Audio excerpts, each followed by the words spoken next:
महत्त्वाचे आहे, पुरुष व्यक्त होत नाहीत, तसेच स्वतःच्या मनातील घालमेल जवळच्या व्यक्तीला सांगत नाहीत आणि त्यामुळे ताणतणाव, नैराश्य आणि याचं प्रमाण राज्यात महिलांच्या तुलनेत पुरुषांमध्ये अधिक असल्याचं दिसून येतंय।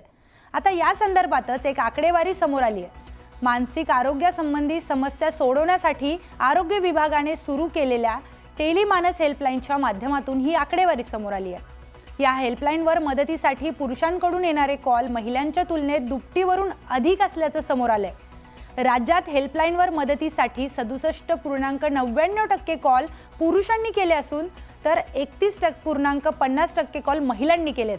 दरम्यान 71% कॉल हे 18 ते 45 या वयोगटातील व्यक्तींचे आहेत। तर मदत आणि समुपदेशनासाठी विचारणा करण्यासाठी त्यांनी येथे संपर्क साधल्याचं उपलब्ध माहितीद्वारे अधोरेखित झाले। दरम्यान 10 पैकी 7 पुरुषांनी तर 3 महिलांनी इथे मानसिक आरोग्य संदर्भात मदत मागितली आहे। तर नैराश्य, अस्वस्थता, चिंता आणि एकटेपणा, त्याचबरोबर झोपेच्या तक्रारी यासाठी काय करावं याबाबत विचारणा करण्यासाठी हे कॉल्स आलेत।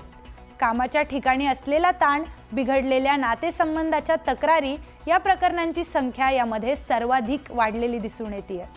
चिंता, ताणतणाव, नैराश्य, नातेसंबंध आणि कामाचा ताणतणाव, चिडचिडेपणा, एकटेपणा तसेच वर्तणुकीतील बदल, झोप न येणे आणि त्याचबरोबर अतिविचार, व्यसनाधीनता या समस्यांसाठी सर्वाधिक फोन येतात अशी माहिती आरोग्य विभागाकडून देण्यात आली आहे।